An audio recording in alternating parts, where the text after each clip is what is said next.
ഈ റിപ്പോർട്ടർ ചാനലിനെ കൊണ്ട് നമ്മൾ സഹികെടുകയാണ് കേട്ടോ. മറ്റൊന്നുമല്ല പറയുന്നത്, ഈ ദുരിതാശ്വാസ ക്യാമ്പുകളിൽ പോലും എത്തി അവിടെ കുത്തിത്തിരിപ്പ് നടത്തി വാർത്തകൾ ഉണ്ടാക്കുകയാണ് ഇപ്പോഴത്തെ അവരുടെ മെയിൻ പരിപാടി. കഴിഞ്ഞ ദിവസം ചങ്ങനാശ്ശേരിയിലുള്ള ഒരു ക്യാമ്പിൽ, ദുരിതാശ്വാസ ക്യാമ്പിൽ ഇവർ എത്തുന്നു. അവിടെയുള്ള ആളുകളോട് നിങ്ങൾ ആഹാരം കഴിച്ചോ എന്ന് ചോദിക്കുന്നു. അവർ ആഹാരം കഴിച്ചില്ല, ഉച്ചക്കത്തെ ഭക്ഷണമാണെന്ന് തോന്നുന്നു. അതെന്താ 2:20 എന്നിട്ട് ഇതുവരെ കഴിച്ചില്ലേ എന്ന് ചോദിച്ച് ഇവരിൽ നിന്ന് ഓരോ കാര്യങ്ങളങ്ങ് എടുത്ത് അപ്പോൾ ഇവർ പറയുകയാണ്, തൊട്ടപ്പുറത്ത് 10 അടി മാത്രം നടന്നാൽ തൊട്ടപ്പുറത്തൊരു ക്യാമ്പുണ്ട്, അവിടെ ചെന്നാണ് രാവിലത്തെ ആഹാരം കഴിച്ചത്. അവിടെയാണ് ആഹാരം വെക്കാനുള്ള എല്ലാ സജ്ജീകരണങ്ങളും ഉള്ളത്.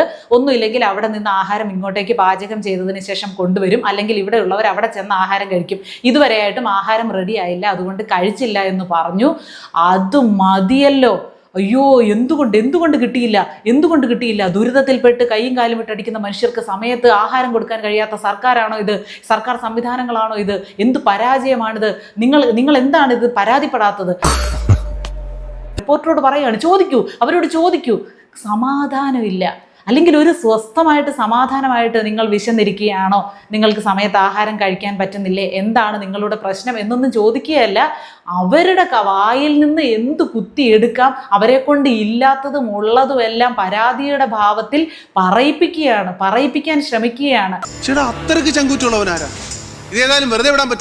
അവിടെ വന്ന ഒരു ഹെൽത്ത് ഇൻസ്പെക്ടർ, അദ്ദേഹം പറഞ്ഞു അവർക്കൊരു ചെറിയ ഈഗോയുടെ പ്രശ്നമുണ്ട് അപ്പുറത്തെ ക്യാമ്പിൽ പോയി ആഹാരം കഴിക്കാൻ എന്ന് അദ്ദേഹം പെട്ടെന്ന് പറഞ്ഞു പോയതാണ്. ഉടനെ ആ ഈഗോ എന്ന വാക്കിനെ പിടിച്ചെടുത്ത് ഈ അരുൺകുമാർ ഇരുന്ന് ചോദിക്കുകയാണ്, അതെന്താണ് ഈഗോ എന്ന വാക്ക് ഉപയോഗിച്ചത്? പാവപ്പെട്ട ആ മനുഷ്യർക്ക് ഈഗോ ആണെന്ന് നിങ്ങൾ പറഞ്ഞോ? അങ്ങനെ ഒരു വാക്ക് ഉപയോഗിച്ചത് അവരെ അവഹേളിക്കലാണ്.